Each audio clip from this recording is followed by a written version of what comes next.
around here. All right.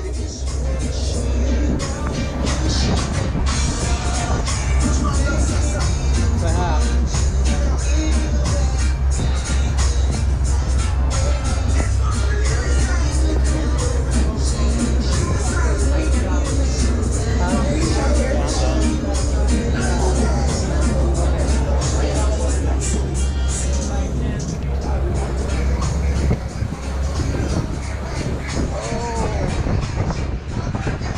This is Aruba. We're on a catamaran, sailing around. How blue the water is out there. I can see the bottom right here. Yeah.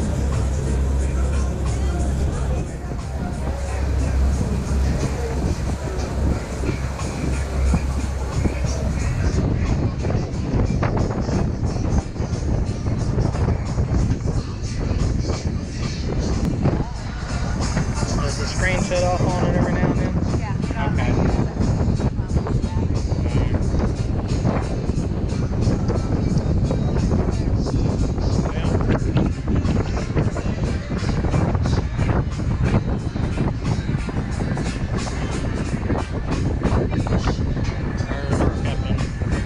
Captain Stewie.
GoPro, stop recording.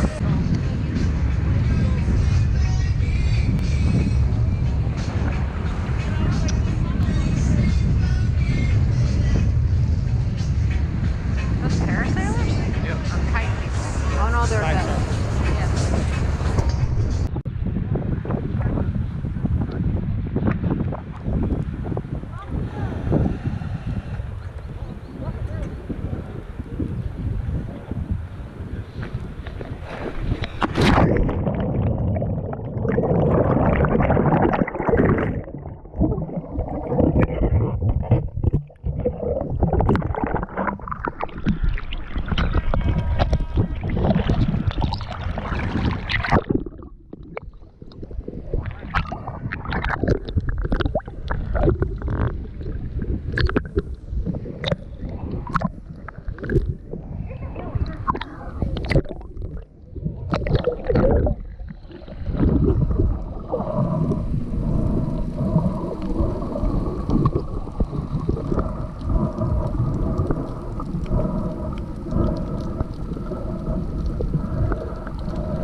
if we have sharks here, the best way to avoid a shark is, That's a good sign. you ladies and gentlemen, you make sure you swim faster than the person next to you.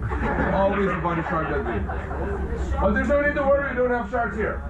Shipwreck Antenna. It was the beginning of the Second World War, 1940, 10th of May to be exact. Aruba did not have problems with Germany, but because Aruba is part of the Dutch Kingdom, Dutch Marine stationed here on the island received a message from the Netherlands that they had to protect the island at all costs, also confiscate all German vessels they could find here in the area.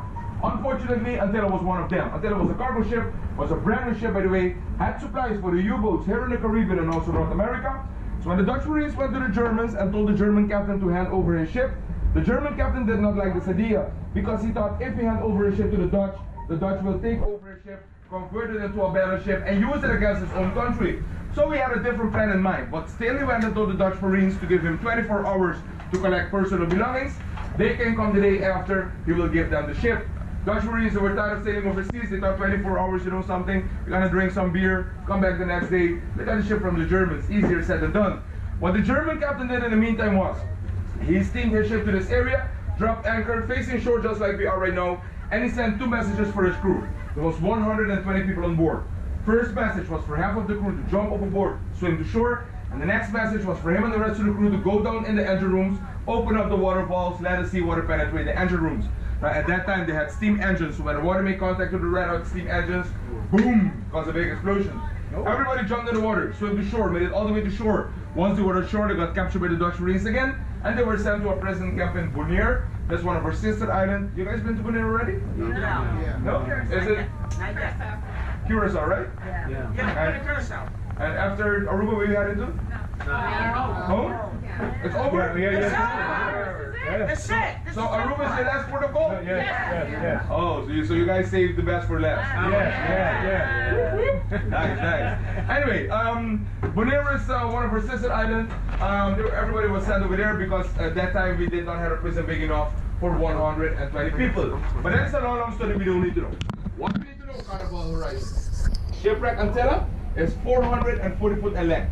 I start all the way up front where you guys can see a white and red dive boat over there. Both underneath the shoebox next to us over here. Keeps on going all the way in the back. We are going to explore only from our boats to the front. Now as you can see, over here we are further offshore, which means that we have stronger wind, also stronger current going into that direction in the back of our boat.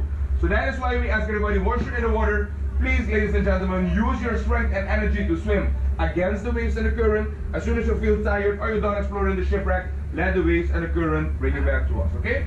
Back around here, all the way to the bottom, is 60 feet of water. 60. You don't have to go all the way down to see the shipwreck. From the surface, you can see it just fine. One thing we ask everybody is, when you're swimming or snorkeling, please do not try to touch the shipwreck. You have to remember, it's been laying on there for many years. There's a lot of barnacles that has grown on it. There are sharp metals on it. You can cut yourself very easily. So please, ladies and gentlemen, do not try to touch the shipwreck. Another thing, do not try to dive into the shipwreck because you can get stuck in there and become part of the history. Obviously, we don't want that either, okay? It brings us a lot of paperwork. If you want to take a closer look, feel free to dive down up whatever you can. As soon as you feel that's all your breath can hold, turn around, come back to the surface. While doing so, make sure there's no one on top of you so you won't bump into them while coming back to the surface. Again, ladies and gentlemen, over here we have a stronger current going into the back. So for that reason, we're not going to use the rear entrance. We're going to use only the front entrance, the staircase between the two net areas. And if you want to jump, you can use the open gate. Reason for that, very simple. Strong current. If you drift away and we don't see you, it's going to be Panama in 2 weeks from now, okay? So that is why we want everybody in front of our boats at all time. Best way to do this, as soon as you're in the water, swim across, go to the right, okay? As soon as you start reaching the boat next to us over here, you'll start seeing the shipwreck. From there on, go to the front and explore the shipwreck. Ladies and gentlemen, thank you all so much for your attention. Oh, by the way, we're going to be staying here for 40 minutes, give and take again. Do not worry about the time, then we're going to start storing them away. We'll be very quick.